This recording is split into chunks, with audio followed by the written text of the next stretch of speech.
ایک عظیم قیادت مسلمانوں میں سے، عربوں میں سے ابھرے گی۔ حضرت مہدی جنہیں ہم جانتے ہیں، ذرا فرق ہے، اہل تشیع کے مہدی وہ 12ویں امام ہیں جو ان کے عقیدے کے مطابق کہیں کسی غار میں روپوش ہیں، امام غائب جو کہ امام منتظر ہیں جن کا انتظار کیا جا رہا ہے۔ اہل سنت کے نزدیک یہ مسلمانوں میں سے ہوں گے، اس دور کی ایک شخصیت ہوگی، بہت بڑے صاحب صلاحیت قائد ہوں گے، وہ مسلمانوں کی قیادت کریں گے۔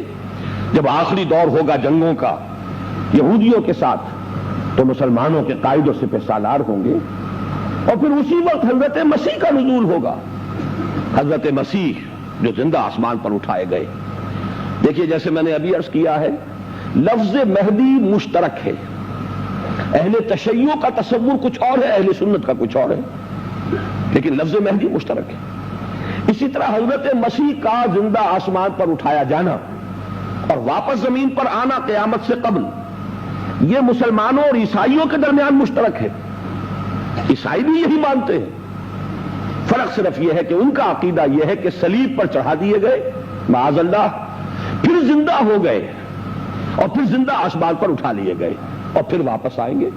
جو لوگ امریکہ جاتے ہیں وہ دیکھتے ہیں ان کی کاروں پر وہ بھی منتظر ہیں، چنانچہ Jesus is coming, Jesus is coming, Jesus is coming, یہ آپ کو بڑے بڑے سٹیکرز جو ہے ملیں گے وہاں پر، کاروں پر لگے ہوئے۔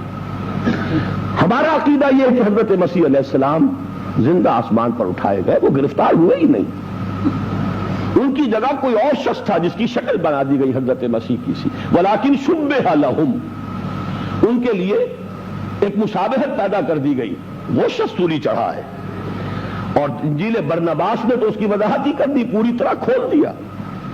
حضرت مسیح زندہ اٹھا لیے گئے اور وہ نازل ہوں گے۔ اس میں کوئی اشتباہ پیدا کیا، یہ امت مسلمہ کا متفق علیہ عقیدہ ہے۔ اہل تشیع اور اہل تسنن میں اور جتنے بھی اختلافات ہو، اس میں کوئی اختلاف نہیں۔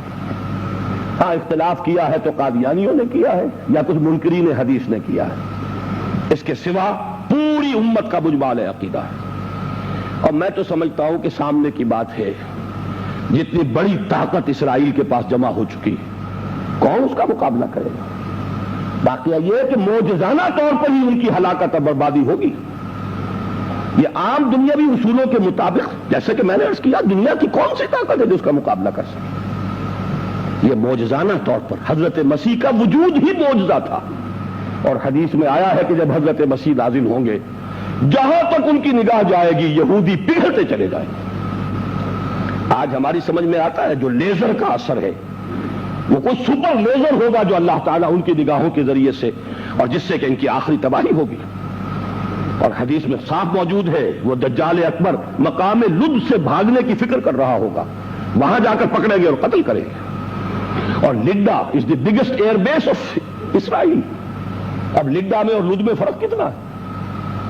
تو یہ ساری چیزیں بھی حدیث میں موجود ہیں۔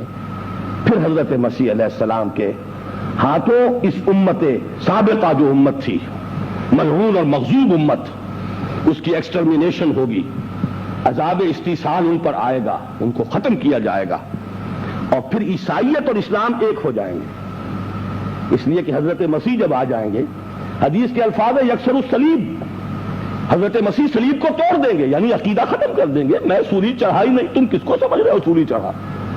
عیسائیت کی اصل گمراہی یہی تو ہے۔ وَيَقْتُلُ الْخِنزِيرَ، خنزیر کو قتل کر دیں گے۔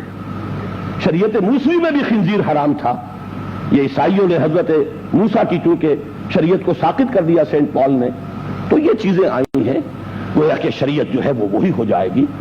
تو جب دو چیزیں نکل گئی تو عیسائیت میں اور اسلام میں فرق کیا رہ جائے گا؟ پھر اسلام کا غلبہ ہوگا، پھر گلوبل ڈومینیشن ہوگی۔ یہ ساری خبریں بھی حدیث میں ہیں۔